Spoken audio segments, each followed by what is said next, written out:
Assalamu alaikum wa rahmatullahi wa ta'ala wa barakatuh.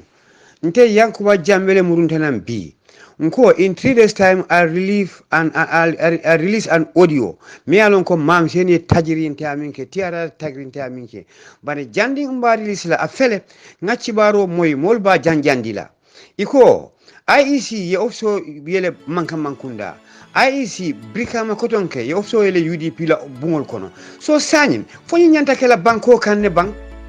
Fonyi nyanta kela banko kanne bang. But I remember some time ago, that is last year, I gave an advice to the IEC chairman. IEC chairman is an old man. It's an old man. He is over age. He should resign. He should resign. He's not fit to conduct any election in the Gambia. You are old and you are not even a Gambian. You want to tarnish the image of the Gambians again. I told you you are old IEC chairman. You rigged the election with Jeffrey Smith in America. Together with the so-called coalition, together with the so-called president of Senegal. You rigged the election. Everybody knew, and these bastard journalists are not talking about it. Nobody's talking about it. Now, what I'm saying, resign immediately. Let the Gambia government appoint somebody who is going to run this project. This man should not be there. If you steal, a criminal should not be given the position again. A criminal should not be given the position again. You criminalized, rigged the election. Everybody knew. Even Yajame has got the evidence. The whole world has the evidence. Why are you there to conduct election again? Resign immediately, IEC chairman. If you continue to conduct election in the Gambia, you leave this one immediately. Stop it immediately. Who are you? IEC chairman. And what the hell are you doing in this country? The election is rigged. Everybody condemned it. Even the former IEC chairman condemned it. The whole Gambia condemned it. Only these foolish journalists are just talking mouth talk. And they are not saying nothing but the truth. They are not saying nothing but the lies. Stop this. IEC chairman, resign immediately. Resign immediately. Don't even talk about this conduction. And this, Kaito Al coming for 10 thing. Kafoko carte fire. Kuria momi kuriake so ala ay kuriake bang. Momi kuriake so ala ay kuriake bang. IEC chairman is not fit to be an IEC chairman. He's a lunatic. He's not even attempt. And we look at ID Katol Dada. Ibe wuli ala ibe fani ala mantara doku la nyimbangu kang. Ik banka tinyala. Ntol ninkom be nyunu nyaale la nganyunu jube kata nyamen tenting. Fitno bita fina banko kang. Katun tifon nga faale kon ka jara rola ki monata ya. Nkai ko ay $340 jo. To cure his asthma. Anata fonye ko aman ko do soto. Awata sibanor nkaye ko iman koroso ototani ya koroso ya dinna akonya ko kente ame Senegalese. I don't tell lies. Ni la tay an ID card tota kabir ay ID card tota ngaje ko Senegalese wolim ay ID card to soto atol min ka ID card to di ya fa albe nyin kuyala nyin banko kan pour ni carte fa oketa ay se tapale oke baden tol ngalon di majority of population min be Gambia ngalon ne andu ale be mi register abta for about 3 million or 5 million. So phone told the son nga jube bang. Yaje representative of APRC, representative of UDP, representative of all parties should go to the Independent Electoral Commission and form a group and let them all stay there to make sure that they watch out the election, how it is going. But not IEC chairman, because they are not fit to be there again. They have just coming to manipulate and rig the election, which we are not going to tolerate. I told the whole Gambian to be careful. Disperse all this message to everywhere in the whole Gambia. They have spoiled our ID cards. They have spoiled our papers. Anything, any document in the Gambia is no more a Gambian document, but the whole world's document. Do we going to sit and look at these brutal people doing this nonsense? I am Yankuba Jame Makumbaya talking. IEC chairman is an old man. He's not a Gambian. He should resign immediately. Resign, IEC chairman. Resign. If you don't resign, next, if the election starts, you are going to leave this world. We are going to tolerate these bastard jobs in the Gambia. I am very much annoyed. And because of Baitullah, who is always advising me to cool down. He said I should not insult, I should cool down. If not Baitullah with his advice, I am going to eliminate you, IEC chairman. Look, stop this nonsense. We are going to allow. And then when you look at the whole Gambia, because of your rigging the election, you move the Gambia from 100% to 0%. Now, economy has fallen. Criminals are plenty. You see, the country is not going in the better direction. Everything was rigged. The coalition come and say, coalition. We won the election. On the whole, you rigged the election, which the whole world know. Now, you form this coalition and tarnish the image of the Gambians. Gambians are put in nonsense. With all this, are you genuine people? Those who form the coalition are going to hellfire. Because you cause all this Gambia to tarnish. You call all these Gambian criminals to be here in the Gambia. You see? Now, would we sit down and look at you people doing some type of nonsense game in the Gambia? Billah wallahi, if not the advice of White Light, I am going to eliminate all of you. And no fat bastard or nothing, no foolish marabou can do anything to me. I am ready. So I'm going to tolerate such nonsense. Please share this message to IEC chairman. I gave him the last warning, and this is the second warning. Now it is the last warning. IEC chairman, no election in the Gambia. If you conduct any election in the Gambia, billah wallahi tallahi, you will leave this world. And the coalition members who form this rigged election, let them be careful. Let such thing happen. Let such thing not happen again. So, who tarnishes the image of the Gambia? You, the coalition. Gambia have decided. Gambia decided for their bastard error. What have you decided? New Gambia. This is what the New Gambia is. You people, are you not sensible? You think people will sit down and look at this IAC doing this malcorruption in the country? We are not going to allow. Because when I hear about this elections, I get very hot. So I am giving an advice to the IEC chairman. I am giving the last advice to the coalition. Coalition. This nonsense coalition. Those who form the coalition, what happened? When you form the coalition, what happened? God has tarnished all your images. God has condemned all of you, and the coalition has broken into pieces, and you'll all end up in Lakira. And when you go to Lakira, you'll go to Jahannama, because you have spoiled the country. You people, I don't think people can back. This is why I said, when I passed the audio last year, I said the most so-called highly educated Gambians are the most ignorant. We are sitting down, sleeping. Look at these brutal people spoiling the Gambia country. We're going, enough is enough. I told you the sky is the limit. The sky is the limit. Pass this message to Barrow. Pass this message to IEC chairman. Pass this message to the coalition. The country was going in the right direction. Everybody was safe. The nation was protected. We are a sovereign country. We are ruling our country in the right direction. We are going in the way in line with the Muhammad sallallahu alaihi wasallam. But you said coalition. Coalition came and tarnished the country. Is that not true? Now tell me if you are telling the truth. The country was going in a, even in Jabara's time, the country was going in a nice direction, better than this Barrow's government. Now you came with coalition, you tarnished the image of the Gambia. Is that not true? You have tarnished the image of the Gambia. Gambia is the poorest and the foolish and the most corrupt country in the whole world.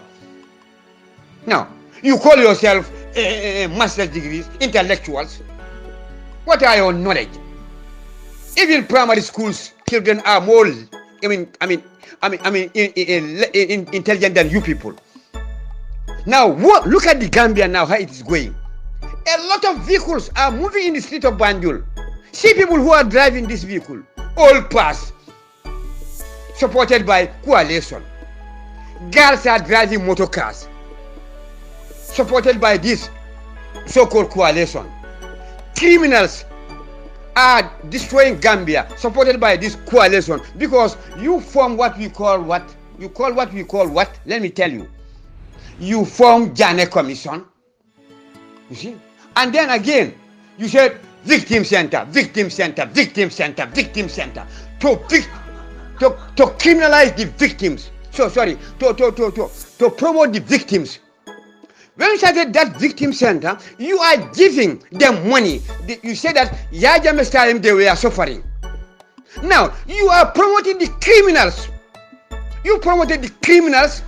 because anybody is not fearing to do anything bad in the Gambia. Nobody is afraid to do anything bad in the Gambia because you are empowering the criminals, especially this bastard TRRC. You see? Now, when you promote a criminal, the criminals, what will they do? They'll go and do criminal act. This is what you people are doing. Hey, my friend Alali Nyai yelling in Sinola. Victim center, iko inata jana makumbaya ye mul kumanditaje puye diamu yentol compensate ko ya jame jamano ntol batatale ebe wuliala ntol ni lamini Babylon e problem o soto. You cannot call us victim center because lamini Babylon mi yalo ko alnyanta normal pour ali ya kelendi atelem moti mi ya non ten so cause ali because I chenol dialla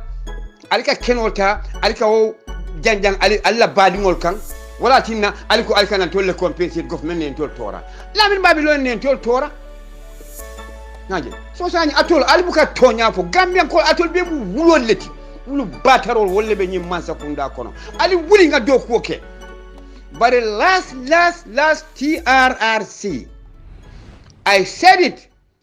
week before last that this is the end of TRRC. If you continue, all of you are going to Finnar Jahannama one by one. Now, I'm happy that you have stopped. Now, my last warning again to what? IEC Chairman. Ali message pass aliya diala. If follow do kuwala. IEC Chairman koto tale. Amanche Gambia dinti. Ay Gambia election o sunya. Dunia ton konna no. Morfin president be ya kalamtale. Dunia ton konna no. Tuba president ya kalamtale. Why is he kema mi tilimbali yake Gambia? Foi ko yayama win ate coalition esi. Coalition sita alaye halaki. Ifele beka sonka. Sani jimale nyinche ite IEC chairman Senegal soliye makoy kodola. Ani mo kurngol mi be banko ye makoy kodola ye election o sunya mo ye banko kan. Ye election o mi sunya mo ye banko kan. Banko fele alko coalition o ya win coalition. Alfele banko halakita. Sani jimale banko halaki salaries be pouring. You understand? Yera marché auto yi wa furo ci til bulo selo jan tule boya e buka fenso mi tamta la stanza bala nali ko albe silo maintenance la ayi ya jamela silo min tra betiari ka maintenance fan ka maintenance amante ko iba be janjennale dulal mi yalon ko hoso to alje suki bar ali contrat ko di nyim batra Sénégal solla iko ka je maintenance le yeceno ta ya juruma brikam hayna mo buka tamano dawda be sukri cenyo be juruma mo tol buka tambino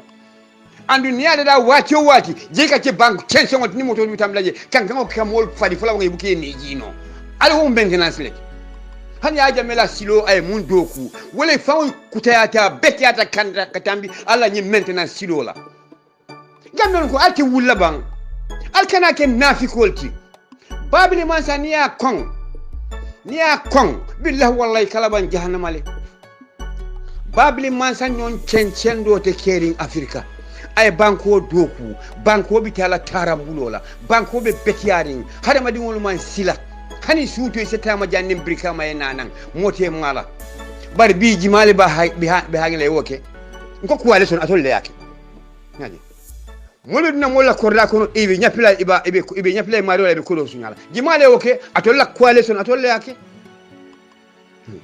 yemu baalo ke la jumo kono ya sunya jimale yake coalition atolle ni criminal dundi banko kan yaani ikaje moye femolandi ala suo kono janda bita abinare rek ata tarraje ya samba jimale ni kuriyana nan coalition atolle yake fengo fem bita nyim banko kam minya lonko anin Gambia tarambulo manta ay banko mantora ay haramadi wol be mantora atol coalition le nyimbe kos so na tara ko atude nyimbe kos nkita banko kan sai ala fonye bang fo ala be yam fala la bang oto wala tinna Halifa Sallah Loya Dabo OJ ani nyimbe MPP ani mini par alta aliye mitino che aliye yam fo dani babili mansala whether you people like it or not abinabe banko marala ya fahamle nali ma dani na ko singo Gambia king ya jame singo ko Gambia king billahi sita ma silo kayte hani mojela abe kurngol be banko bulala andun hanna tara ko ya jamme ko abe yam falala torto yam falala mbali be falale ali tuwiro min ke ya jamme la abe wuliya batara ya konnante ya andun ku killing baytula toujours akatu ali ya marla ako ali dabaro bula ali kortew bula ali dabaro bula ali kortew bula ali dabaro bula aya fon janne fa batata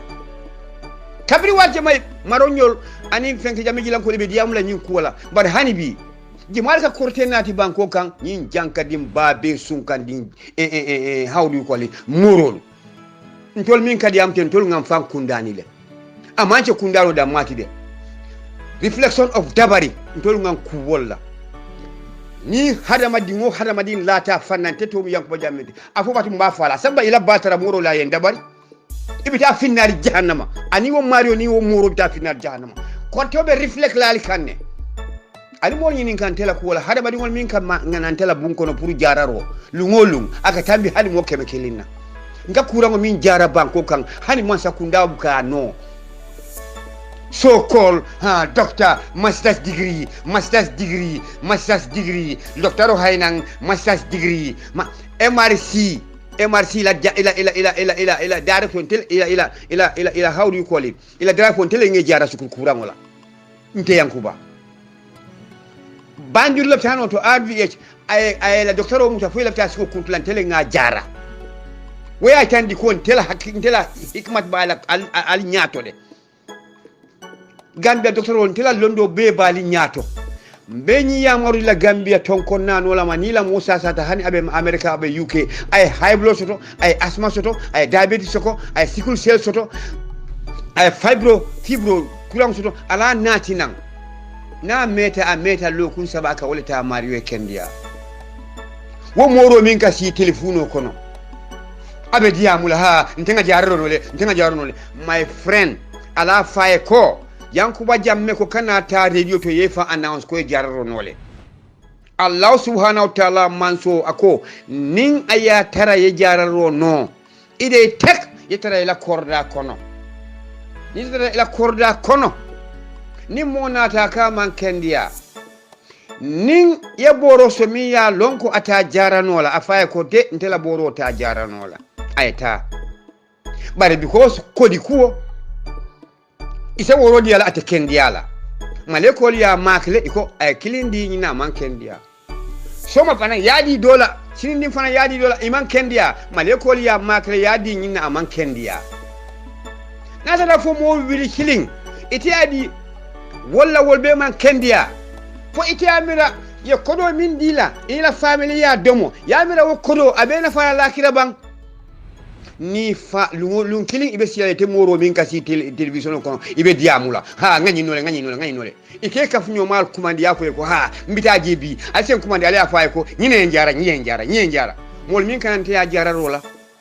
nina hero ya fa ntara fenke ya bare tafas ngato safe nyin tara janale bare tafas ngato safe ndaro moro ya tafas ngato safe ada fo cheme saba min tata je sani ntengan tol min so fa mo cheme saba wo fango fele nte bulu jang sani itedu inata ko borodi wala purka wol jara wol fele man kendiade inata nteya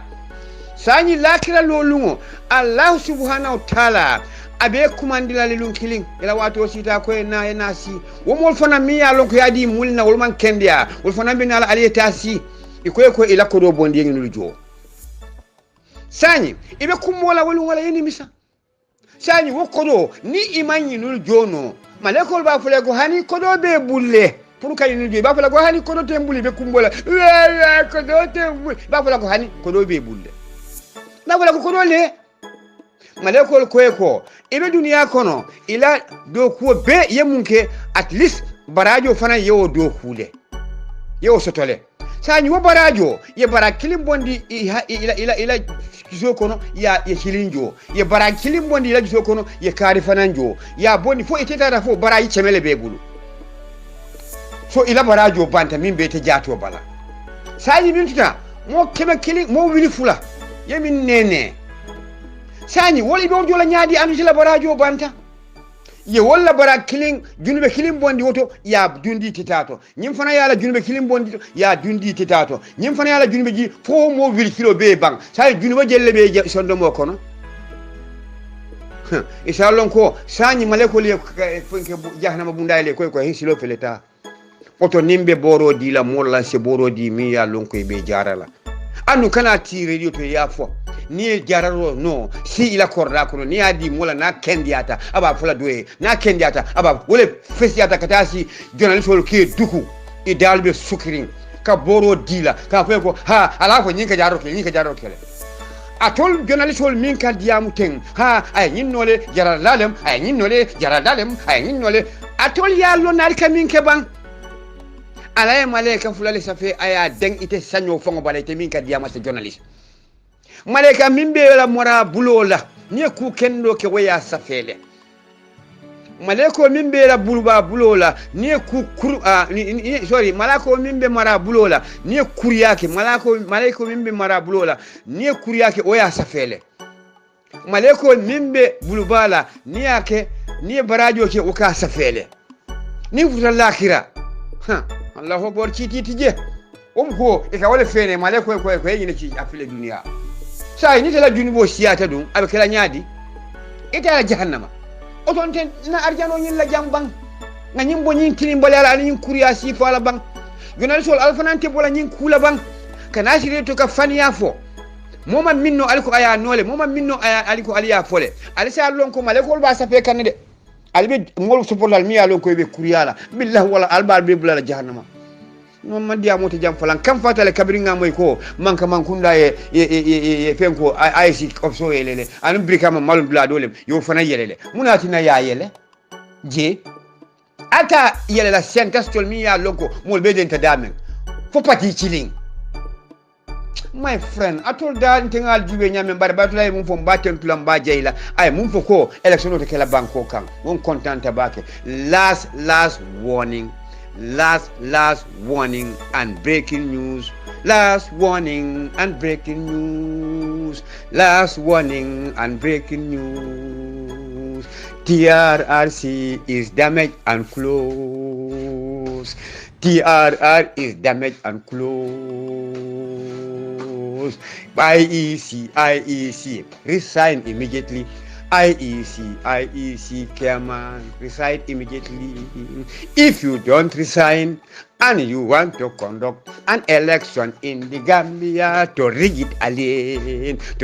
again, you know you will answer to Jahannama. Thank you. Assalamualaikum APRC da Sporo Radio a presenta Yankuba SM Sane mfele hanbi mfele piran sate kono aning pira word la kiamano min ketam fango koto mati mamo jiba mfrata telema at this right moment amben rawno min pour ka long na molbe nyaadile voters card dio nyinto kiaman ngesa ma diaspora APRC live afelen dunta politiko be kum fara on dunta wala kono bayre nim voters card table ka fola sia wo mamata bitilo be damenteng bitilo min mata min kumayata wala register kayto nyinti carte faran kayto wala kumayata bitilo andon afele anyini ndiro nyinga commencer malo ila tundo dame mo pira woti malo ila molbe nyaadile ila molu kala mutande nya ala nyaadile ani ila molbe fanaji malo bayra afele nga commencer funonne auzu billahi minash shaitanir rajim bismillahir rahmanir rahim alhamdulillahi rabbil alamin alhamdulillahi rabbil alamin alhamdulillahi rabbil alamin be APRC Diaspora Radio kontonna moy toni konton wala be APRC militanol be kontonna bafulali assalamu alaikum bi somandala Yankuba la nyinin karo abeti ata bake ndolla jang registration o bita kan very smoothly problem man soto jam follow na APRC agento bije abe disel tol takan anyama dum molbe finti kannan kana registration ola anyama tol jang nga sensation o ka jang ameta ka dum house to house kan na mol inform police finti yeta id registration penko nyini voters card o nyini voters card o wala mi la county banko kan ni mam voters card soto ite man kan soto banko kan dum ite tara no politiko kono voters card table na fatela wuru ngo manke politiko te karte keso wala importanta so mbe dangalaro dila APRC militanol bela mo be finti a nyama eta e karte keso nyini a dindin cebali ila dimbal son ye finti eta karte nyini de fango ne mu kiamanoti kunu na dimbal be kumani al mil be bantange kumani le nata pour ena karte keso nyini jam so mba fola PRC cebali ko ya kata ye la dimbal son ya jeko dimbal tata karte ke so nyini le nin dimbal ni karte ke so nyini ni nata ye la register mute bulu ya landi ni wato sita ya dila killing ya fo ya alta karte fay cebay nyanta kan sotolal ne kan soto la korra ko la dimbal te minin bo yamaro dila APRC cebal mumela fondinkel fana fonse fondinkel nene adum bi fondinkel ime nyaatilin politiko la bake fondinke jama ni ko et alta nyinke sa fo eto date politique kuto bare ma longi kaminke fonse sensitize nga kumol foye ni aje tolbe la fondinke ya enjoy la masakunda kendo le bije ni masakunda kendo tije ete fondinke ya enjoy nola sen na fondinke yamar baka ye finti eta advan fanko nyini registration card nyini o kuma ya ta baka ba fala APRC militanol be ko alama bengan na kaitol soto a nyama karre fayo si na karre fay na babil man samuru dina nyim banko kan kom 2021 back to State House. Assalamu alaikum warahmatullahi ta'ala. Janni ma kuntula bayri nyinin kar dantam bije nyanda ke nyinin kamin na patindin to IEC la fanna la bayri mbotanan tundu dolle to bare nga woliela kolya ko dole min itandina malon fo ite fanana jamma fan wala la wodo mimmo dibo pira wote malon fo wo kolya ko feta wo fanna la mimbo ko IEC la ila masingol la Kenya la bari kununne Gambia be commencé ta malon fo ite iya memu pira woti fo kole ani miyo tundu dol soto wala ila ifana na tundu soto ka fo ila printing masingol wolle hello soto fo do ko nyingal anyanta ka tariya nyama man tariya no nyama tarde malon fo ite fana na tundu da asoto daga na soto ta ite la mira dam munati asoto tale sako piran walls amba piran bantaba asotota jele are kuloro voltama o problemo ni soto bare piran bantaba asotota jele ila pirinta nyin aka channe e generitol mil sambanang generator buka printa nyi sambano foi nata la banka saun kata kurango be damen jefana printa ka nam printa na meta aka chang aka jaka mol kuntu ka laino soto fenkol bala so foi abla sumia do mandi yana ya kuma fenke ko take we processo nyim fa on na fandi kunum bak barbi alhamdulillah abita ka nga nyamale folo so barke amani amara o molmin ika la natalo ka line soto yamara wo molu nin carte fay lungo sita itata ila carte fay tundol to yamara to ko ya dile la banatre bo natalo li bo letale kela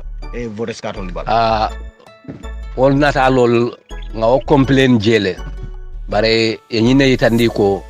e manta o natalo ni isula bo marilia ibe e fenkelal ko ibe natalale ku because wol natalol mal valid natal wol natale problem o sota man valid so ibe wol mol natalale koteke because ay mol min fango soto wol man sey e ko e si kala la follow after isina inataku kiaman ila kuma labango ila wodo moli bari nga kalamuta ko ñing banta ba fulol min mo kuloro banta ba nim piram banta ba te wolle be isu na folo wolle be carte di kam folo ko tan nako bonto ila bonto manna bonto mano kam bonto sate kono man sate ba kono man andu ngaron dula dul fanan be wala nyam bar silang ite mune kibar sote be min di kan wo mol la min yalon ko imam futeto la folo pour être stand by mbe kibaro min dila bonto bantaba kolla anin berendim bantaba sañi inyanta wulle dummol kono dummol la bungol to ke sensitize ka foye ko next week carte dilal binale la sate to ya try finti eta carte nyini bayri abe nyin keri nyin satel to jama bal ba kalam dalal kabe keri nje baranim bi ye wuli ye dung buntu bung ye ñoo sensitize se finti in a mass ning carte dilal nata je bonto bantaba e bitala je on the 28 berendim bantaba e bitala je on the karamo help me the same 28 no not 28 ajibe bang the same date le okay pirang amba berendim bantaba fana e bitala je on the 28 berendi wo min dole berending wolem piranda pool flanjangoti nyinang pool sabale be soto la bere pirang you have piram bantaba you have berendim bantaba you have dar salam so nyim poolol be e be soto la pirang kono jande mbe yamaro min dila wo ma fandan kolye ya try finti ila momo natrabe banta ya call ya fay nana ngay carte ñini ay sey nga pati fasanu nga APRC fasanu mo be yalon ko APRC len nyimbanko sambalati APRC development o minke nyimbanko kan ani finkintel fango e wolon mil bukeje ya lon so mimbe kerim fana mbe nga jele ani dena no ama kumba masibo mimbe larin kanjang be ngolonne so mimbe mbolo woto wolem APRC man sakundati nga try nga finti nga carte nyini nga na carte fay nga APRC man sakunda murundi in power bo yamaro dila na wodo mol bela assalamu alaikum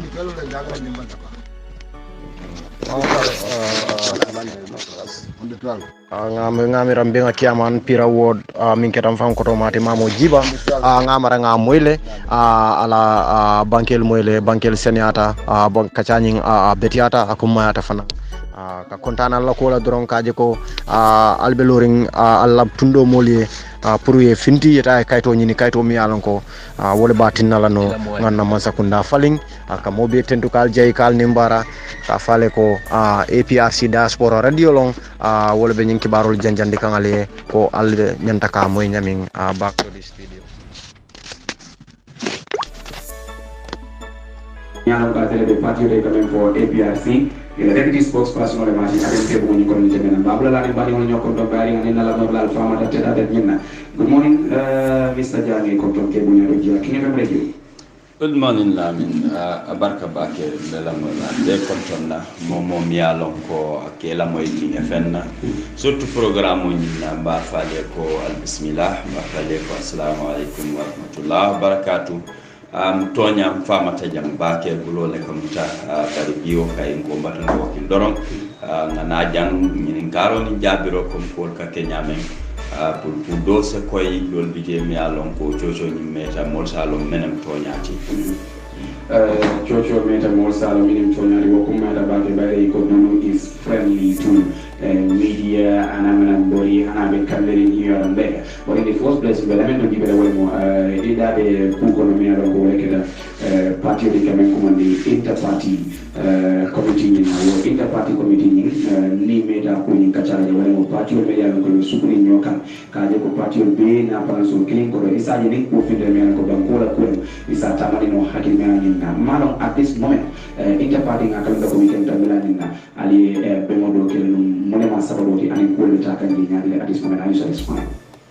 Barka bake mba follow la ko bengo men tambita ngamen soto ngolom validation no and we coming for joint press conference ninko validation nga action plan la soto olom do ko nyanta mino kala mba kala nyaaji be ko lala nyame pour kaje ko lafta men nan hamu men ta beyeti mani banko kan comme ya fa nyame ko man to ni ko interparty committee wolon party wol mi alon ko register ta banko kan sanya tata for party tan aning say wala be lori wolon 18 political parties mbele benta ngaje ko ngani kafolo comme lafta men nan banko kan nyanta men ta mandela wolon kafo nyin na kerkeroti and joint conference ni press conference ni ngamen ke wolom nga bundale yele pour kiba taral ni wol se nyin karoke ko ku ilafta men non na me jahadin ta patila kola ye nyin karoke se jabiro ke pour ko se koy wolo ketanu bari nyum wato mbe wato l'économie alon ko molbe cartele ni kan igamen fo voters card and mbe sensitization ne ke kan woron ko mol kalamutandi ke karandi men nyanta men manya pour kalon ko ala kumaya fanan pour kanyum voters card soto nabe bulu ise mine keno nate bulu fota menna be nin ko le ko indikan al duntala wato kono man bam folo wo kama yitandi na ndol fanan na do ko be tentel na kata fo jula karo tilitanga killing o time wala be banna to do ku balle be ngulu hani bifa ngamiti mo soto de sama ngamiti mo soto sini nim fana ngamiti mo soto. So it doesn't matter whether the power ranking every year, whether it is party the party by the party will be the symbol candidate under the inter-party. Wolom toñati mbele kanyanta be banku ding patio memmeta je men nata kunun membe nala sama mbele kanyanta andum be nga sembe kiline soto nka ko kuke buka fadan fansiki je andu interparty ndolla slogan menti wolom Gambia force nka banko leje momo be interparty nina kol sita ila party nafo e ka woranne ya halande karala ye banko la nafo dum mol man fenje fo Gambia bebe kala kilinti nyaadile nien tarana tara dulal to na meeting to ibu kalom jumalom jumato foye men sute ko nyimbe parti kari ga kele fam parti la couleur wala parti la toli la asobi wol sifa wo ko kadunje momo kadendu ko dunne mi alon ko lafta men dunna wati dobi je fam ise couleur dunga ma minna ko parti ko lom comme tefe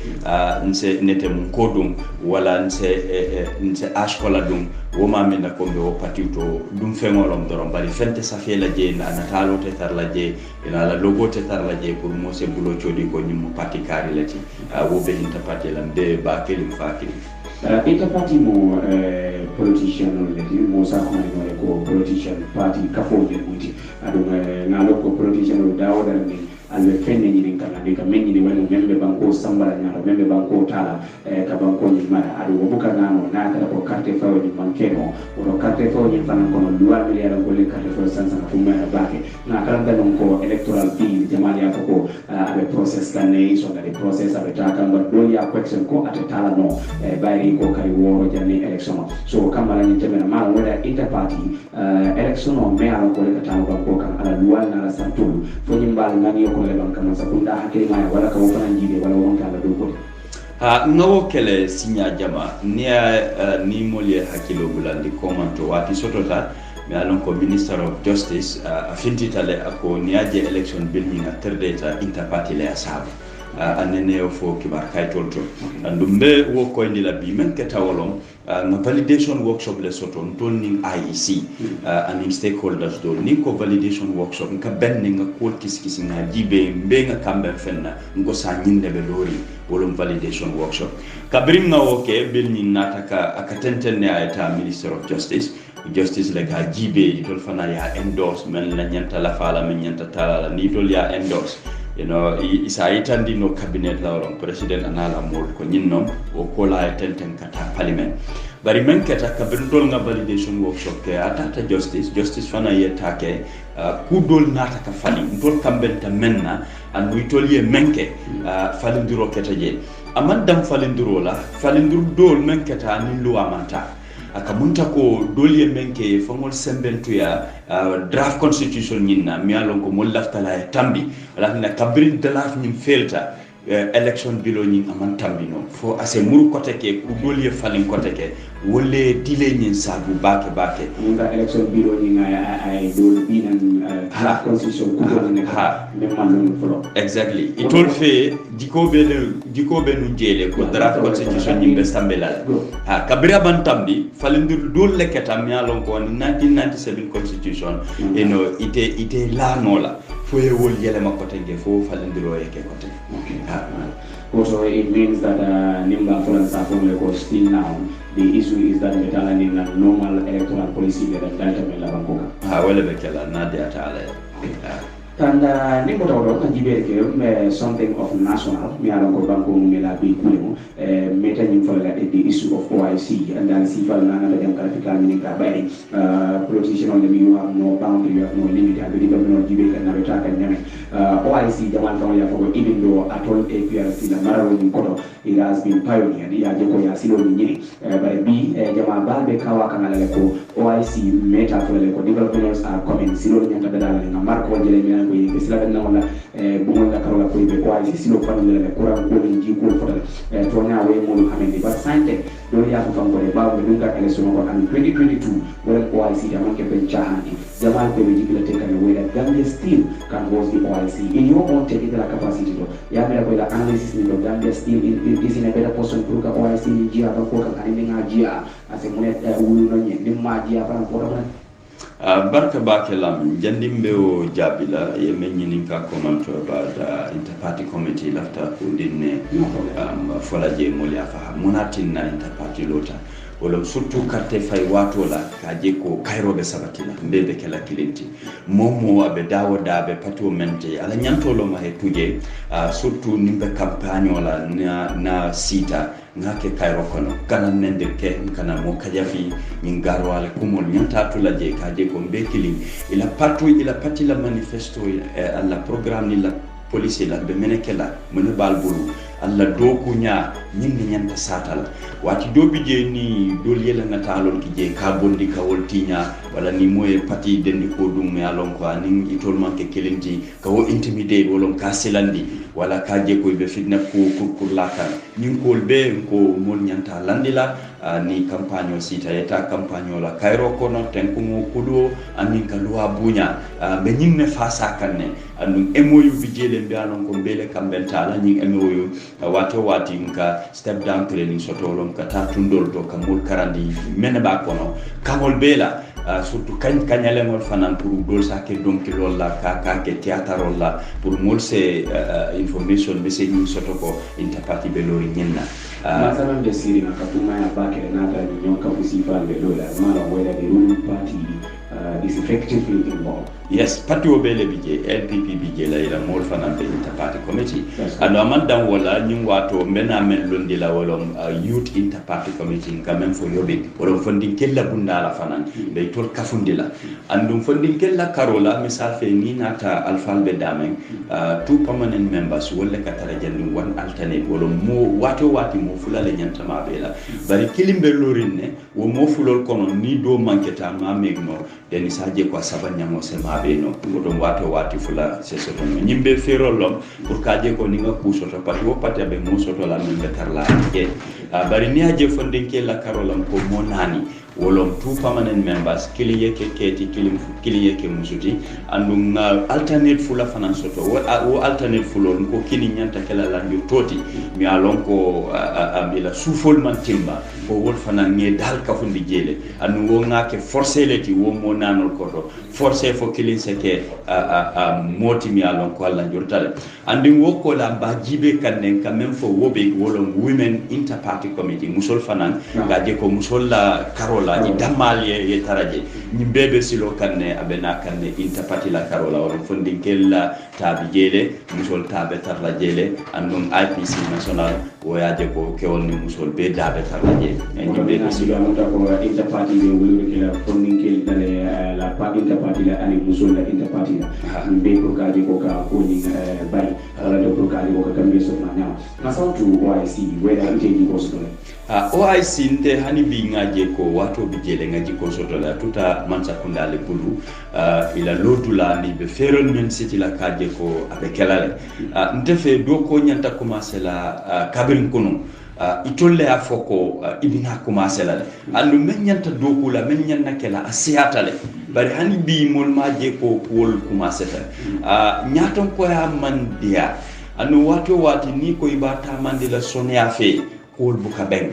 modul bije amanke ko inyanta sangar la ka nyapi mol kan hani bar nyanta lola le kaje ko men nyanta weke andum kana wo compromise bake wati do bije tubabul kamenke ikay kamen fo you have to be on top of issues wolo mi nyanta lonna membe keri men nyanna kelala fa be ke kanne yette wo seti pour kaje ko leke nyaton ko ya hanni fango man taraje bari mul delige mul ki mul bulandi wo dokol kono wolle kiskisiro ke ka jibe men nyanna ken dolle men fo il faut pour ka contrat gol di minul ba kala problème mo be wolto to nyalo mba wala manke to nyati nyin kumol lebe fo kanne ka fele ko dolbi je ni be contrat gila itol fangol minul ka di kala fele ka do man ni mo so tabulu nyinni atinna hanibi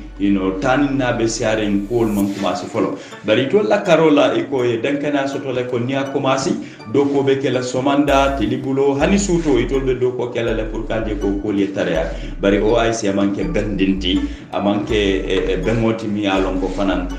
men nyanta sulul la karola comme hotelol be jiala dame o sifa a nyanta kala first class ti namanke first class a te kuti mi alon ko be betiala ni minul be mabe la jam minul be nala ni wol yaje ibalo ne ko tonya to la ko do dunta dame a jartala le parce que men si ata to le ka dépasse e ka kule dépasse comme to lafta menna wala ila kol se sonia e ka nyin ku sifa le ke amanke ko man takunda le kala ko do dundi je atele camera ko be la ani surtout bankol mi alon ko fanala karola ko do la karola ila sengo ma wara bake ito leke mako e pour wol nyanta men kala wol sa keno ya do ya fole fango ate danna o fanga damma na bari ko hotel o kamel fo ni wol dota ni be sele te o tule ni wala ta wol structure do tula Gambia e do Gambia la benefit ke mo and second fana mo jama balle benana me yaran ko e la fela be mo ron fana na sila kan wa fila na local culture and na chosano I think these are all issues when I go Gambia receive benefit ma na ko ngamutanya tonya lom jama naketa dawoda akayirwale sambananje doko la karola hani economy la karola ka je ko kodo min ka dépasse je min ka dunje kili ngoka siale anu ka kol men minul belo kata silol la karola motol men benala jang ka mol minul ta doko la ba aketa bankol minul yebe tubabol quand même faut booster wolo ake pousse la ke sembeltu yale pour ka je ko ibenun damen kunu la farole kake OIC ke nyinne nati wala tan ko man sakunda man nyanna tulun nani OIC le surtout nyaton kol president mo fango wala nyanta lola ka je ko men nyanna keda wokol be ke kanne kana feyandi ni kol feyata jama nasol katara jele an nun nasol siata wala katina ku jama ye fe bari bi ni dia muta mol quand même fo ko be démocratie le kono nde meta kanyinin karoke monom démocratie wolom luwaye tama ko anyanta tama la nyame misal fe ni luwaye kulondi ko nyinne nyanna kala do ko nyanta kala ten démocratie man nyanna ko nasen wo nyanta bambanna le luwaye wole fo démocratie wolom toñayo fo ni ko toñayo fo wol man nyanna nunna nyanta koylale mul be yalon ko nyinne be keri démocratie wolom tiringo démocratie wolom ka silol ka kol sambanin silola démocratie wolom kulwoti ka kuma beto fo démocratie wolom dokoti ka doku kendo ke banko e tañal ni lolom démocratie bari ni ko démocratie wolo moya fan sotole men diata be wala kala woto banko tita nde men diata dudi jaye ngamenke men ngawoke men diata lamiye oke men diata mariama e ko woto banko be tala nyame wonte men diata nte ngawo fo ite fana men diata yewo fo do fana yake o nyama wonte démocratie dol man démocratie faham andum ka sambalin silo menna amanke woti démocratie ku kendolo wolo minti kende ala nyanta tamala a doku nyato a for nyato a tamari nyato banko nyanta tala nyamen bari mota fala ko be démocratie le nza wande fe mo sunya hani wo mu tonyero leti wo mu duwa tinyalati wo nenete kala démocratie lom se kari nenno se kuma la kan nga tumi fenna ni wo mu tonyero leti wo nenete kala démocratie ne mo tonye loi men fo wala nyanta tamala and loi men fo wala nyanta tamala nan ni aji be no be sawna to security wala ba ko tankori bari ni aji be ni be OIC fala ko ta jamal be na do be kala sanji fala ni nyaatu do mande wala sanji kelinsa ni aji be ke OIC fala bari security is questionable alo jandi OIC fala banko la security at this level jama bali ya mezo da ko Allah man sakunda ya bulan da yo parties man sakunda ya bulan da compared to today e ko amante kiliti bari ni na internally Allah time on more security back at this moment more be jomo back nyo fa ken so president of the comment adianga and adiamo seems to be very clear ko amanke tonti bale banko ni mo fangolo da man nyanti ke kulen fanto bake ni ngera fendi ma ko afidida an be nyaade ka exo ni ba jaman franco ala sojaro ala to ka fe ko ali prepare ali pare akamuta ko nyobori mala kanasi iko ila sojaro liko ali pare whether is a sign of threatening the politicians ka jeko nal mamanda wala le against bake to albe sila to ko na security ni wala at this moment where will you put it and ya mera ko se bane keno for the way forward barka bake lami security akela aketa kere terrain kuti banko kan mol be silandiri bake kol membe ke kanne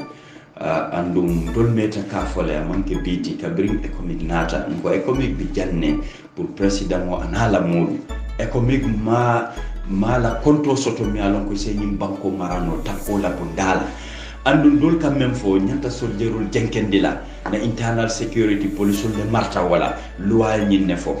loi mun loi lati mol nyanta lon nako loi manke qur'anoti loi manke bible ti hala ba dimol le safe anu loi buka timmando hala ba dimo man timma woto wobe men safe la wonene te timma mol nyanta nyinne fahamla bari man sakunda ferol karta mande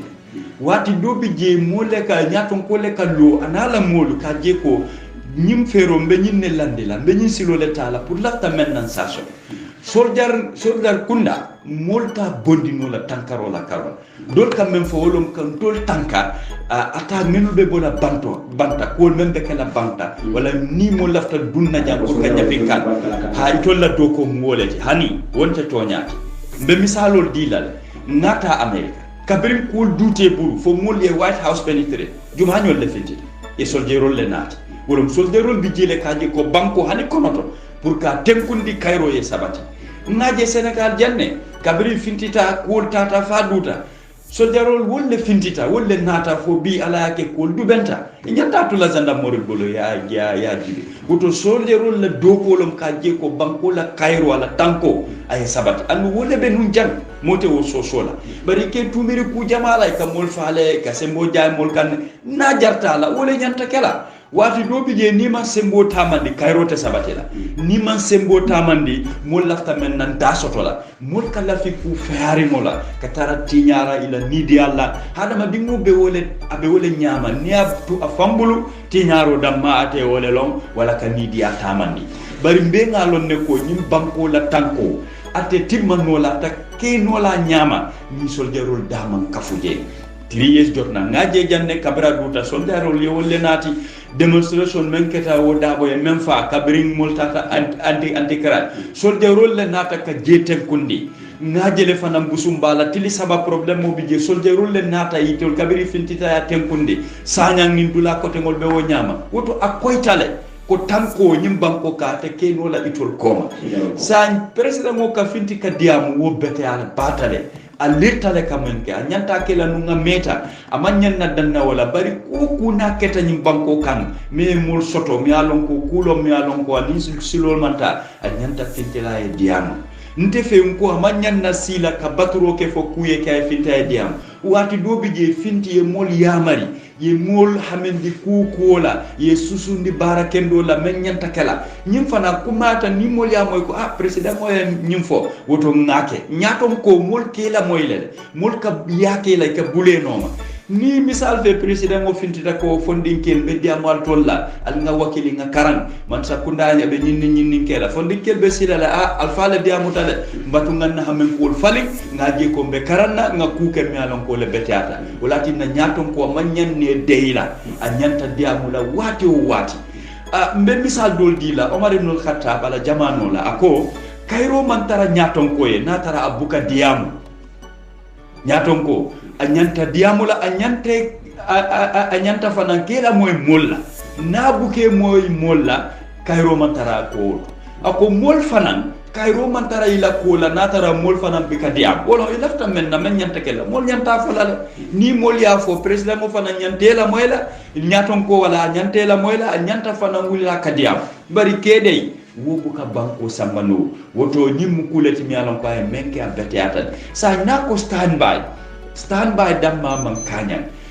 ilafta men na nyanta lola la ka je ko woyeke ate baynola hani bi tankola bunda polisol bi jele bari dammalta kenon ni akoro si men siata surto ndol ka bori mol ken polisol be trafic gol la mano kan santo ibe motol breglale ika motol dol saaj ka motol jibe la kayto wo sifa abete yatale mol ma foko wo mambete ya bari aka traffic congestion fanan sabule bari men nyanta wolo mi nyanta joramol sotole nyanta motol sotole nyanta moto cycle sotole kadum dulato mi alon ko mo jama bu ka futanoje dulal men ka kide dulal men ka dibi dulal mi alon ko mol ka sawn mol la kordal kono wo sifal dulal mi alon ko ka mol batu silo ka nyapi kanne nyanta dunna wo dulal to ka tenkundi ñinne atinna mulbe sécurité ko kumbo kan bari ni be lota mano kan membe kala wobe tentennale andu itaji kala ko membe nyapila mol kay be nala mano kan lampol be malari ndame motol kabori ndame abuka ke wolto woto be men na beti hatale bari nyanta janjandila ka jeko ibe lola mano kan ka mol korosi ka motol sa abeti hatale bari yedum satel kono fanan surtout dolal minu ka kide ane nyapi kamo ka ke dolal mento yitol fana e taraje ka jeko mol se sino no ite sila lay ba jela ko ndolla ma famo de polisol ka tambi ni janne wato wati hanna be jarla la fangi tol ka tambi je mol keje wato wati mulbe hakili tenku mo soto le ko aman jara wati ka ninga mako mo moy doro ngawuli ngayo feroke fosumol le nata wala mol le nata to kanya pinka wobe kumala ba. Yes, one more bankola tanko e bankola kairo, but certain individual mo kumkin na do bije du melia ko fana la tanko kuma da bake bankoka adaba ko ma to production and recently maybe some journalists fana bare adon production la karola na mo in komodo do lu ka fintile ka diamo ko their life is a track, their life is a drinks adon ko mo to political si fa banko kan amunda ko politician no jiko ka ma fare wala politician fa ko despite no discourage man whether in any was even experience the whereby someone wanted to call you aside because I'm going to even minister I don't know whether you feel the same thing. Abarka bake lamin wo kuma tale nte sinya killing wolom kabring 3 years ko wulta nyimbanko kan iko audio dole finti tan ko e persi la nyaton ko dolu mbewo kono la molle be nyini kam pour ka je ko ni sem fano e be falale kabring o keta e persi ne security dinna wol kala na so kono la tata fo monani mi alon ko na tankarola ko la wala marto wala bari wati soto tan ko gade ko ntenga menje dal barri lisale ali talla hajola bari men hakilo tula ninga ko ku korosi men ni silol manta inshallah ngalla no basoto pal commande la kalkala mutande wonne ketale ando man kente dam mata setan kono bari wokola wala na finti wokon politicien dolbi je kare molta folo kon dem politicien wala ti symbole ben men data be wala kala men data be wala fola han wonta to nyaati ani woni silo manta diamu nya nyanta ni nyala nyanta bete andila kulu an tenku moni respect momo keta politicien ti nyim banko tante moti ani ma sembo soto men diate nyembe wala fola hani wo mu toni rodati ka mol tumi wato wati ni ko kari wala ni ko president mo man sakunda je finti e diam ku dolbi je membe ke kay tela hajiti je mol ya mera ko wolom opposition yati wonte opposition yati opposition ya mi menti wolo mi ka même for government in waiting man sakunda membe batirola wolo jiko bi jere ita kam yitandi molla wolo dol fana nse nyimbanko marano wolo opposition yati sa ni ko ite nyanta nyimbanko marala wala isa marano daji ka kendo e nyanta wala yitandi la molla fornya nyanta nyinyala ay beta pour ça mamol sa lonko kari de ni ngakije abake kulale ala manya be nyinyala wala nyim pati wona lota je la molu e ka diamu tenne ka nyinne kay ka matenne wala nyanta kala bari wati tete findita ka mol kajafi ka mol attack ka mol tumi ka dol fana nemfan ila diamu nya ka sangarle dol ka diamu la fi ka tabulo lifa ka kuma dol fo mi alon ko ni dol ya moy wote kayro sabatinde la nyimbanko kan ni wo ku sifal ka lay ton kaselale ndaman selabi mammo tonye mammo nek ina mammo tumir fenna andum kuma jawonte silan ka fo wala ka sata nyanta hakilo tula nyinna bake opposition ya mam tenfrinko nyanta mala manya sifam ya lonko anin kululo fota nyoko la hani nyanta hakilo tula wol bake nyanta mol respect lale nga mol bunya nga man sakunda fana bunya nge respect nyaton ko mu nyaton ko leti kuma dol bije manyi nyaay ka fo nyaton ko ma fo ni ma ke ku mo man nyanna fo la nyanta fo lale bari nin tonya kuluwo tenku mo nin silo nin luwaye men fo bari folo nte sino la ngamo tumini fena ntele atonye sa nin ko sila mo bijele mo laftan fala le mo ben traité ngamo neke nyanda wala nyinin kala folo man din ko ni man ku ke kutela that is very clear mesawna na mola kumoro wekera fala sokoti bara ko 22 years ni amay amuta UDP ma alifa UDP ma fa UDP ma soro UDP but citing nata je ko dudu atol fanan ka bringal jita biri yuri atol fanan jita don do e ma lifa e ma soro but of course ala jora ma wafi APRC le ala bagaso muta APRC le ala account soro APRC le ala patio fa APRC le and all over men nata laka correct well fendi mi alanko you are always critical about that particular issue mi alanko inene manga muta kuti mi alanko ife to ngado findra jelo afende ngabanda the truth and reconciliation and reparation commission TRRC ya only from the lead council of the Yamukanonga final statement on made that there must be trial for crimes against humanity wala mujamede inyanta dankunde la luwa la kimo na tinyaro wenke habani wala nyanto jo ani kubere wanyina karoli TRRC completion. What is your assessment on that? Barka bake akuma tale ala diamunya la kumola kamen faka moja ma kamfandile molye memuta ha esafal de lead council fango during TRRC la tamar nyakan na interview sotaka kumol men faka munta ko ato personal outside TRRC ay hamole soto lafta men jela wolom di former president woye try ay tara bata kono nyanta sorondale nyanta kalala. And he seems to be always being over and return without a jungle and for he is going, but about to APRC go down the court, Jamela Pony. So in my end, says the same thing, Jamela must be followed, and this is what the truth it only made and go. When I find out from the truth and the Forest Council, still you're critical about that. Ha, Nimbanko Luale Bija, and it told man wo loa soto, Molman Cartel Fay, it told la. Imam mara palaso la mi alon ko sembo bela mi alon ko ku dol bi je tol sa tamandi ko ka fo ko nyine nyanta gala na fo ko man bank wo bank loi le bi je loi e même fo wole nyanta tamala ite loi tu no la je yela miro wala ite la la fundu ko yi o tamandi handi wo be tinyaro le sabula sembo be membulu wole nyanta tambandi la sembo be mirul bulu wole nyanta tamandi la bari nate bulu nyanta tenkundal wotati na ko itela miro fono la ilata men na ya fon to man problem soto woto bari ni dolu lota ko wala be kala problème o be tarla wolle to luwale tol be mara nte ka fole luwa mu luwale a betiata bang amam betia wolum banko la luwat luwal minul mam betia na fali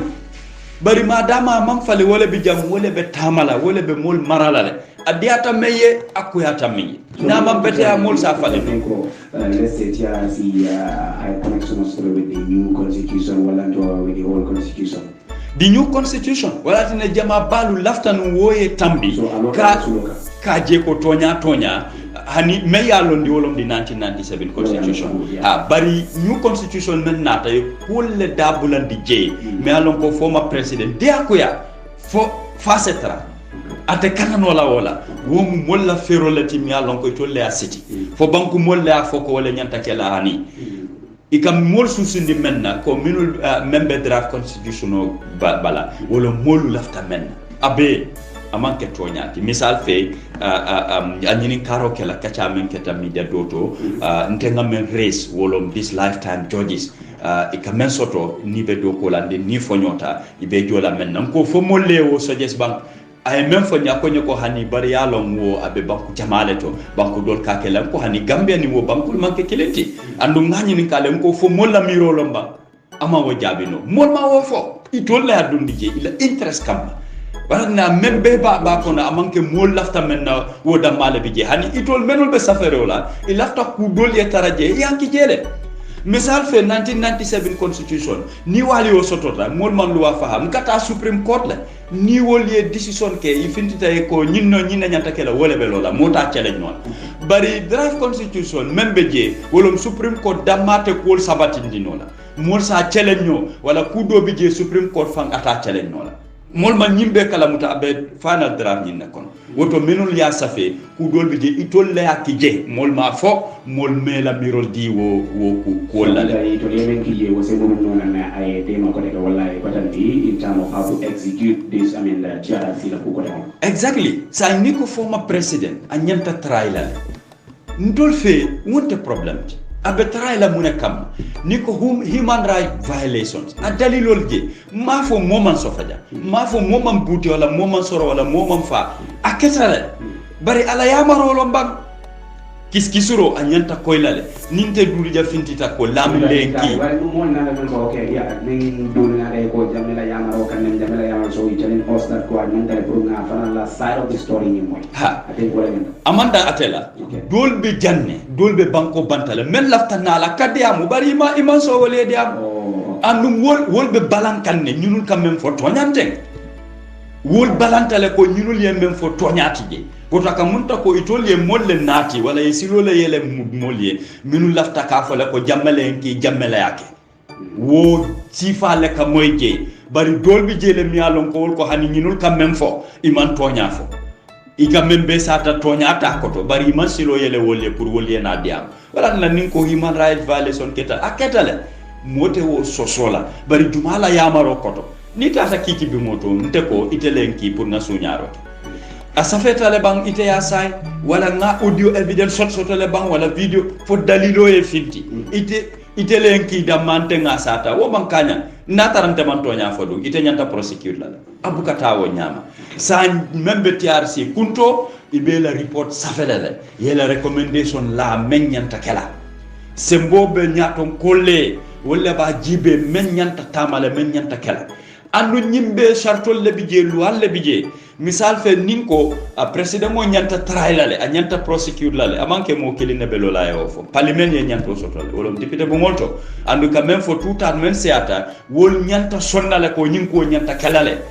sembobe minul bul wala nan ko wolle ka tamandi amanke li council wala nyin loya nyam ko ani na bampola loi buka tama wo nyam anu wol fana ibe sonnale ka je ko ni wo keta be kayro sabatindila abakela mbeke kilinti je fanan kajibele ninko ngalamin samba ngafa ni ngalamin fa banko be dun nanyola fa be jarla wala mol nyanta je jibelale ko tenkumo kayro wala kumayata hani sharia ngo kono wati do bije men ila lo akala nyame let a small loss take place to avoid the big loss ika wo avoid le ninga je ko misal fe ninga karifa tenkumo be soto la jarta le karifa tenkumo e soto bari ne karifa banko fitno be wulale ana sekeno mo jama fana yefa fo jarta wala le mol nyanta jile korosela bari loi même fo et puis asilom bang wala dudu jam masembo soto ka bayi men nyanta kelale wobe kelale loi kan bari ni ko tumiro damma mole men sata wolom toñati hani wonte toñati ni ko do still na be yang la mini issue of alla account woni ko da mi la ko ye fresh no mina dum na election ko non tin temena am da ko ko bina commencer la bari comment do ni ne ko mo do bolen dum jado joni so ya sa fe they have to be corrected because it will ya tell go do ko in NPP da ko tele pour ka join wona na correct no jado na sengam fo ko recently para ni weekend tambila la na mo ko de ko do ko president Barrow mo se sa ni lulo di no ale bare ka ko na jareta ko that na jareta jaman ko flority I will say boni ko it means either ala account wala nyanta ka interest to interest wala conflict of interest mo mo the issue between NPP and APRC ko sa intenteria ke so falinga te mama barka bakella ni for like no I mean permanent I don't know enmity or hanko politico permanent friend je permanent enemy je wolo menti nin kare mbeddi ala fofaw woti je sama se dia bi politina nin kare mbe ko yala le fofaw woti je sama kunun alko yata le bari bi al se dia membe je ko permanent interest wato wati membe teata ite fe membe teata bankoye wala ka jibe kolte kol bu kalo anyama fofaw ngamuru na dia moto ngam mem fo ñinin karo la kata na interview bi jele ngake mande ngaka wala tin dene Ibrahima Jara ay ñinin ka NPP APRC la ko man kambe fenna fon kata be ke kan meye kata sabu be dun na wala nyaatu ngako be ke kan akonye ko falindura ko fo president Barrow la NPP a nyanta bola janne pour ka la dol kan ka bondi ngako asikeno bari même jibe la wala même bi jang ni ko amam betia même be seyla noto natara wala be jawya la katambe même be jang na tuje wala fisiata na falin men jawya tawti ndanga nyin nafa muta ko be même ko buldo nyele fisi sinte nyoti même be bulu yenen lo natara ko wala fisiata dina men kana wala isbeta même be bulu ye alam toka andum nga même fo a koytale wati dobi je kibaro ka sata nyame andi même fota buka ke kelenti nga ye odie fulole kinyana mi alon ko GDC musolon akan nen kan doya mo mol sifante buke ja no sifal jere officially mo ko dundu mo ka kata yes nga odie dol moye mi alon ko yes nga moy ko nga odie dol fana moy mi alon ko bota UDP la karola dol kan nen nte mbuka wo muta fenti nko imante kulu pour kan nen de roke mano fa ando hanni nga non takela moli on horomala en buñale baake andi ñim patiwol be kono ni mo kilim fula wala mo dantam fintita kan nen ta fala ko GDC mampete wala UDP mampete andu na terol seata je baake woli en buñale bari mol kam mem moy ikari ak ñamen o daji ko le ñanta falinna to ñalon ku mol faham jannibe diamula andu momo anala patiwo ila ñaton ka ilaftale woye man sa ndol e berge ndol mala fi fenna molka jutu nale molka mira ko ndol fana man interest soto andum ka fole na interest bi jele na lafinde kol bi jele banko la interest fana bi jele mbe lola wokat ne carte fe ndol man parti jibele fo NPP lom UDP GDC wala doyi nko membe bete ala nyim banko ye APRC mbe lola wokat ne nan ko kabrimbe opposition nene man luwati nya jam folo nene make APRC nene man fitno wulindi jam ko we are opposition with a difference oppositional kama nyamen ndolte wokela na fole akoita dol kala fi men ni kumol fota nga tunti nga against nga kuma dol fo membe sanarla dolte wokela momo anare ben ka kol ke nyamen wonte tanati itol la fero ikake nyame ntol ma foko manyanda kala itol ya longole nyama iba kala wala nyama yake andu ngafo le kabrim dolbe man sakunda nga ku jamale ke mi alon ko ni silo mantane lo amanta amam bete ya num dol sontale manti ma hada ma dingone ni tatimma bari ntol fanan ko man sakunda ya kata ikana wasenka kabrim be man sakunda opposition e manya jamale ke ka finti ka demonstration ke ku jama bije ka luatinya wala sabu mo jama mutata mo jama lipata ni man ku ke kutela ni be kol kela kanin luwala anin asilola me alon ko iba kala nyam bari la fita falindiro la yake ni sembola yake ni luatinya la wonte selati ndol APRC ko man taho kela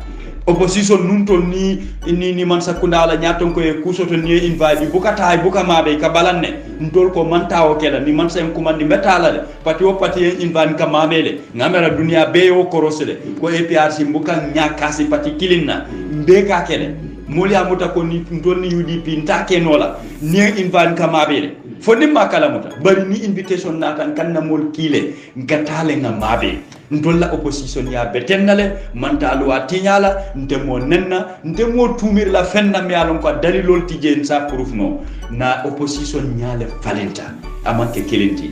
NPP APRC tema meya sabu janning NPP kacha bijel mol kananyina yani NPP lolo yes okay. NPP lota wati jumala December 2020 for wanted to amame bari kabirin 2017 nyin kacal beke kanne president moten okay muye kacal sabu wolom ye fenne tan tol buru yenna motol le 6 yenna accountol busin buru andum former president me ya fintin di jang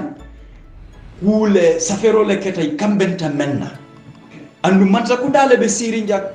nin ko wokuwo anyanta kacala itolle bi jang sembobe itolle bulumbe itolle walinna ngasi badim bunto ngakacha forcé tijere be ngake nin kulwola ni luwa bonya ndol manta ka fala ko be fintila banta ka balam ba haytandi namna morse soronno nin se fano kasiti je yelo se bon nyinni APRC nene se wokala nganyum fole nga fole ka foti ka fo demonstration hani nimbe wokela mbakela peaceful demonstration mote fintila fanka nendiroke ntol mbe mala tenne nadiata meye abetiata wolo ntol la lodulati nakuyata me fanan ala nyantolo mbarinte ndol manta finno wulindi la nyimbanko ka ngamera wo ngako ndila ka ko do wala nan ko kabrin 2017 la nyin kacha commencé ta andu nyin kacha amanke amam former president kola his excellency president ya jamme atele sulu yele atele dunyo di atele ala blessing ki je ko alta aliate mon nyanta wolo na kabrin 2017 kari kilin kola ntata congress boya December 2018 ha delegate sol wolon parti dingol minul tombonta pour ka mabe wo congress du lal i resolution de di e wole sambanan executive ha kam bulandi dokola ko ndol molu parti dingol laftala ye nyinke aliye jannin congress do benara wolom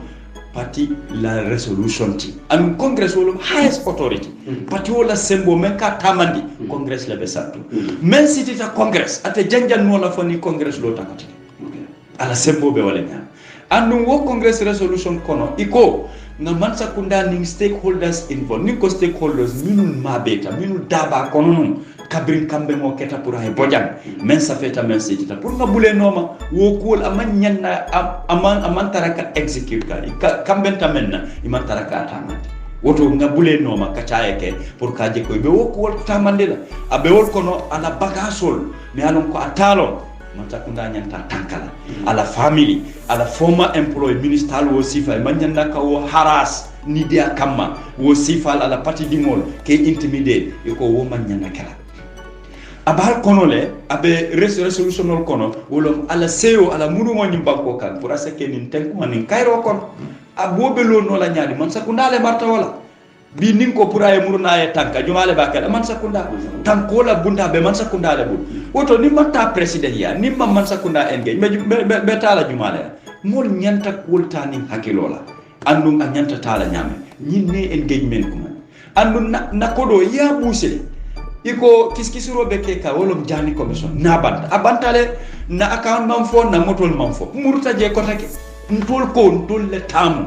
ye fenne tambulu tilimbale yakan sembo kan nga bula wala noma pour ya murul na account ko do min be je pour ya dinna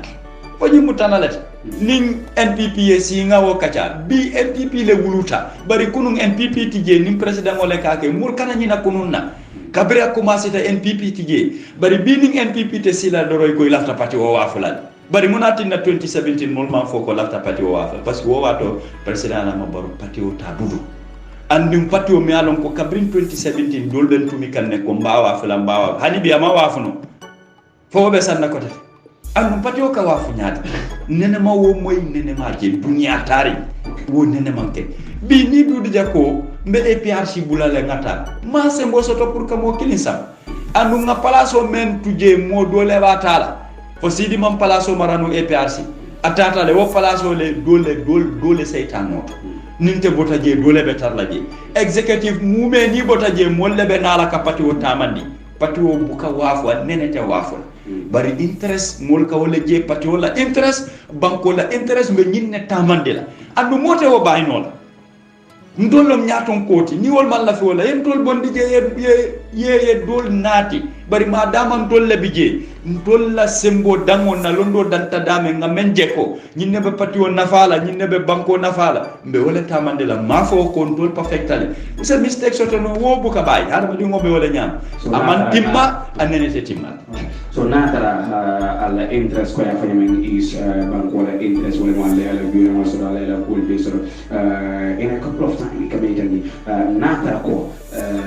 interest o membe banko sambala nyato aliaji ko APRC meaning NPP kafuta nyoka banko la nyato tabijire banko la Cairo bijire banko la Firimo bijire then almantara mo nyako jibela you'll be going in for his fatal nyaton ko mbelo la ten anum abe momo dala bi ntol long opposition ntol patiol be parti kilimti je mi alon ko a perfectal asekol be ka nyama alafta kala nyama wati do biye jarbo ka kele man sakunda membe serinya ti nyaro ketale ha kol manta nyama ha nyimam bete ha bari kudol dadatale kudol bete atale kudol sototale maybe amata to the extent ko mon lafta la nyama ndebilita men ti nyata ase dadano membe mankeri mol saki jede jikole bi jede garanti man taraje isafo no ko APRC ni NPP se ni banko sama ngala nyo kan ko leti asekeno mo kana bay APRC GDC nse ka funyo la nga election win ni banko kan nga dum man sakunda ko le jawya ka tambe abedan asekeno mote wo bayla APRC ni UDP wo nyongo nse la nyo kan nga dum man sakunda ko le tinya perfection ti je control tamale ano wala nimbi je abebete ala garanti je garante kilim mantaraje ngason tonyala ngasela alanna ngasela alanya mota siso lipala konte nimbijente damale sakeno nimbija bebete ala wotte tonyati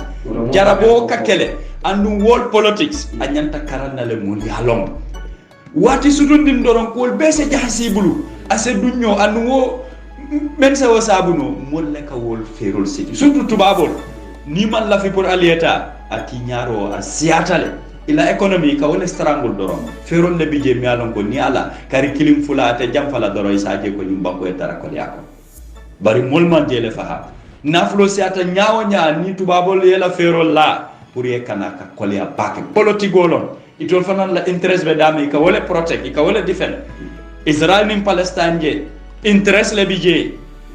namanke interest de mobuka demokrasi fo human rights le woda musifal be kensen America ka men fo nyanta sila la yakacha bari ni banku dol yake yela sojarol sampaje munatin na imam peacekeeping deploy between Israel and Palestine inene wo moy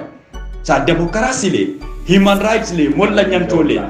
bari wol se fano ko dabol tous buka boje world politics lo mina interest be dame Israel America la tanko ila economy ila fanko meka samba be Israel le bulu wote lo la ka wol challenge ñin nom toñati momo e kiskisoro ke world politics non abijele aman dang America damba tubabol kono jama bije la banko ila economy men ka tamandi abe Israel le bulu wala na wolbe men ke la biamo abe danna wolto ibe ite action kilintala ñin natina Israel ka piwle men dia tayto le ka wala tamandi mo jama fam wolte hanyala fam pour kadia so when you refute this wala no febe nyin ko mo bayna le ban mo men la janya le ban ko ali fota genuine candidate le wala mo alima mo le so do mi alon ko al jigida ko nyine se luno APRC ay APRC ke ko APRC nyine atina bari ko jama bali o jiko so be 2016 le non ko jamme ben ala ban mo malo jamme ben ala nanya le wala is coming as a candidate or is coming ko ya fanya mai si ban ko kan kairo ko so at this moment dole ko fam so militants are having their belief on only jamme yatlege and dole fam ko at this moment alima mo sort of men genuine to pour kalwani but I think Tombong as the current leader of the party right now dole fam ya ko he might be sidelined but for who mo malan jumala nada APRC kaka ndo ko bring for la to ali mo dundi di mo ko nobody knows who is a genuine flag bearer in APRC mo na mo jumala ko na la faka banko wala na dole assembly ko ala fa party wa wala ko sale na fandi president Barrow. What would you say to that allegations? Abarka bakelamin katara politiko kono andum ka politiko long amanke kelenti politiko ka karanni sila da fulal kiring ko men safeta andum kam men fo wolo men be kiring banku dolto ise wo karanno ye ku jama karan ya long ni neketa atambita internet dum tajana finta tajana o karan wala ka karan afulan jango wolom ibe banko mento akatama je nyaadi boyol be damen eno ganyo soto ta damen kam fo grassroots politics anyanta lonna politiko jang ni banko kan aka falin ne sate tunda korda bunni bu wo nyanta lonna le jamu gambele mekka ke senegal ni banko do lani mekka ke jamante kileti fo yalon kol katama nyame ni o malon di amule ke sia mo safa ko ha kabri jawra la wato le mbe politiko kono wo matin na ye politiko lo kabri 94 mbe politiko kono wo matin na ye politiko lo nga politique kele NCP time wala nata APRC nata NPP ngalon ne wo matin na yalon katara kono andun kalon amante kelenti ninga nyinko mo fo mo jamata fa hamla dol se findi ko ka fa ko ay alfal nenne hani nga même fo ali la moy nko aka karan bunda da fulala dobi je men safeta inena mantaje bari men kake ite wala karan ko nyimbam ko nyinne sotata nyinne keta wo mulon dolati isa tamandi no jang ayewok a dipenta iteba apply la nyame ase tamano nko fula nyango nyimbam ko politiko Kenya aka falinne tunda satenin sate banko nim korda bunnimbo mol daji ko manke kiliti mol lafta men na manke kiliti ni haje ni mol kasiyal ye kacha memba to aya fo ite lafta men na yafo fo mol beta am kilinati hani aka falinne ni tata sate dolto wol lafta men na isa fa ko jioni kuran ni tata dolto wol ko silo nyinko karambugo nyinko lapitano dol bi je ye nyimbe so atake no la kilinti abe karamola lafta nyinne fala ka bambandi. Thank you. Jani betala short commercial break. La one more question we will mo come ya for me. Still the nyola wala kan interest on men kera bankora interest on. Na tara ko bi coming na for men interest on water ali NPP na da ko pour ka kilinti. Comment to inene kumodo ko President Barrow ala nying economic or ECOWAS the taro janto is to his advantage. Wala ndi ko don ay kumo ma ya fa nyaale ko abe bi na 75% ko na tara ko wala ite sa tumino le ko wo ECOWAS la tawo jando ado wala tala ke mona fen proga kare ke so sunya na tara bi al kafre no kan albe interest wala ko la pour banko e ado wote wala yaale ko kare ke so sunya manke interest wala banko e wala bi na kafre no kan do you think ko yes I mean there was suspicion on the mention ala karola ado officer abunde banka je ko I mean economic be mo le play in this coming election pour ka je ko alikana kare ke so sunya na kafre no kan wonte economic la mandate ima sembo soto meye itol si jang amanke itol la mandate ntol la function security wala marta wala be misal dila registration ne be kan ni tata dulal to ite economic tarla woto banko la tanko election ko la astata le commencer ta ani be ite economic tarla Permana ko ke so bida ko economic baro si mona fen no wala ani ni mo fintita ko abe 75% soto gani ga ya annum abe wo bambandika ako by force aboslo wote kenu party killing te wo soto no la nyim banko kan killing party killing te election gagné no la nyim banko kan NPP damma mantara faye mol kanyina nyina mba fala bi ngandol hakilol do amanke NPP damma la belori PPP bije NCP bije GPDP bije NRP bije akamunta ko plus NPP 5 party wol wolle be local ka bambu president Adama Barrow ko mol kana nyina wala mol safo ko ha nyinul mam mol soto bari do man dingo be bulu ni mam mo soto and that can make a difference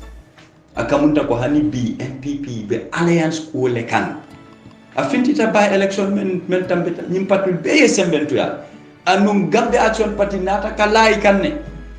pour ka je ko itol e gagne adu itol gagnata kol manta nyama ku dol bi je ko dole dita janni jana bari wobe kola pati wolle lata nyokan kana wo fana mbay ma fo ko suñar manke wala tapara aka manke mawo bayde bari ko patiwol be laari ñokan mo kan ñina wala bari wo be matinna ko itol se 75% soto no hani munatinna ngawo fo dalilo kan 2016 election pati woro wala lay lata ñokan ani independent andum wo patiwol la symbole warta membe kerin bi nkana ñonene wo patiwol la sembo ila la ñokan 2016 wolel warta membe kerin bi yeah coalition 2016 mote wo sosola bari wo mu me iman 75% okay andu wo time wala APRC ndol fana man 75% soto no woto ñing election nala parti ti je membe 75% soto no la fonse son tonya ila la fundu ko lo wati do bi ka molle hambe ndike susundi pour mol se nake support bari wote possible no la woto ila fo ni man ñonene ko wasa symbole ya dendi wala kan ko wala kiri wala la bari 75% do yite mi itol ko ibe tar la jam fo election o na tambita ngo ndenga o ko mola bay fo ni election o tambita munati na fo ni election o tambita ni tol lafta pour ECOWAS taraje sanjitan itol la lafta man sakundalo itol le lafta wala murta fo la ko forcer wolbe bola ja hani bari ni ko fo ni election tambita jelom problème munati na ni election tambita nte ma hanya to politician la dal ko na banko la sojarol fana me ko dani di mantram fi hani banko la sojarol wolte wuli la kafit noke amanke dol la sojarol nte man jiki wa mo jama ka fole bari wolta kala mun dalil kam wolta kala na sojarol keni musu i karantal fanna jamalal ambi mu banku di ngollati yengi banko kanole mol kane jibe ko jawo wala imano wallahi ya nole dalilo le bemburu handim fintita gambia banta records di jele men sa proof no ko ya nole ni fintita banta mol ye respect le sa ndol man nyanne ke doya momo ka woke hasidialo konenta wala londo le tabu bari me londo ke ababulla halonne men katama ate jutula itolla an woni men fo hay to latina ya jambe meta ja wonde tonya yalo mo kana fitno kurku amanke itolla nyantoti ka ku dol forcé nabe kela banku dol to wala kollo bari gambia ni banku do manke kilinti ita fola ko nyim banko nyi ne kela wala nyanta kela gambia hani manke kilinti na daji ko na adol na kulunya ifatatal gambia nyanta kela gambiati ndol nga mello nga wotamandi kairo ni tenku mo kono ni luwa bunya ko woto finally dudu yemo yamare soto APRC dimani gambia dimani general bari bodas ka tawe kerin abe ni ko be ko na ko na diamo na libe de balo siya ba ke APRC kan ke jamal bi yewol kala file wala tina jamal ban fon kala wala neni ku siba be kerin ngete na di bari many people believe ko ni diamta party wala diamta what advice would you give to them right now follow lo banku dimol la nyanta tala kanyini pour que votas kanyini banku dimol la nyanta kena bari jumalo banku dimol na koy akuma taba na loi même fo ako mo même bawulu même ba mu gambia non wala afamu banku dimolati wala amama musu mu banku dimolati wala amama ke mu banku dimolati nyin non banku dimolati hana mama be misalo dila misal fe ndema make akota futa toro Senegal anata gambia jan wolwo tu anata ka welen kale wo ya tara janna tata kalo amurtana ngasita nyimbanko kan 1965 kabrimbe independent sotola aya tara janne independence e tara dawda e mujje ko mujje ni mala tete ha ndema independence ya tara janne wati sotota atele marta mile 2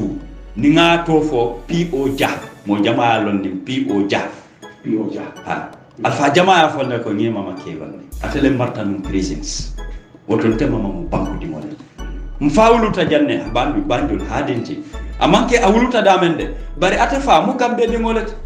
woto munati nan defa ma keta gambe noti afama le keta gambe noti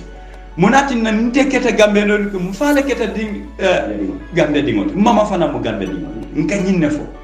mama musu fana wuluta janne mbama fana wuluta janne budun ka kunda woto ndemu gambe non hanna tarante wuluta kasamas ndemu banku dingoleti miati nan keta banku dinti na wululal keta banku dinti mama fana keta banku dinti e wuluta dame wo man kuma nyanta nyin koyde la mol yalo luwaye men fo be misal do dila nte nimbota jan tata Liberia nsita wolto yen so musola je ngaddingol soto je naddingol men be wuluta Liberia ibe mu banko dingol munatinna ifama wala keta banko ndolla luway nyinne fo ni muso bota jan nyim banko ja atata si Guinée Conakry futole asamba je ay ke soto mi alon ko je kolem addingol men be wuluta je ibe banko dingol lom Gambia non lom hani nena man naja iman kango moy munati nay keta banku dinti baale keta banku dinti luwaye nyinne fo membe dun jang man sakunda folo to PPP jamano wolom wulula fulol ibe nyanta kala banku dinti janni tele kala banku dinti walati nunto na musol buka son ka foto ni luntangal parce que nie di ngosota be kala luntangal musol buka pare hani nie di ngosoto hanna wuluta jabe kala luntangal. Then that means na musul liberty sees to love anybody upon. Hanibi, we must love Gambia. Yes, hanibi wolu abetama kam banku dolto surtout arabol Chinese sol ababulle. Wala tinani arabo e ni musul. Ah, abekerin. Then musul rights to the anybody. Abekerin. Bi ni tata arabol ya ni so musul ka fale ko asam. Nasi taje ka dingol membe wolu ibe teke no la je banku di. Foya sabo. Ya ndefe nimbota jan tata arabu du mbe karangola do kola ni lafta futola na muso wala musol minul be Gambia mbe wolle sambala je anu dingo memulu taje abe kala Gambia nolet ate kala jedit hanna wulu taje ila luwal be lorin tan wala tinna I wuluta dame woda mama kanya ngeke je kolti ndol fanan na luwa be wala nya kari bota kasa masle lunta ngolom jumale o foy abba wala nafa wala mamol wolle ka kiskis fo wol mu Gambianol ni wol mu Gambel woto amu Gambianol hanna wuluta kasama hanna wuluta China wala America wala wuluta Mali wala wuluta Liberia wala Ghana banku di ngolom abe caring registration central to ka foko kari la accès akadiamu nyame nyimanke Gambel wo mu mistake wolet kiskisolo nyanta lonnale kari ngaje nyame nyimam mulun ko Gambiano kasude nyaade nga feya bula andu nga luwa nakarobula wala tinam ko Gambeno le nyanta nyini la mo mem manke Gambeno jamfa na kaytol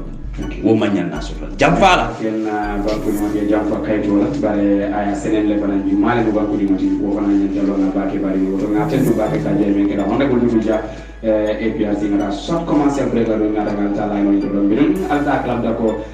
wato nyinne mo de do ke dali fana ngrom dinga so de hani montro wati fula bu kam ton si woto wala atina do ngasala ko ni wato la ngamenta bi ni ngajula ro mo montro be de killing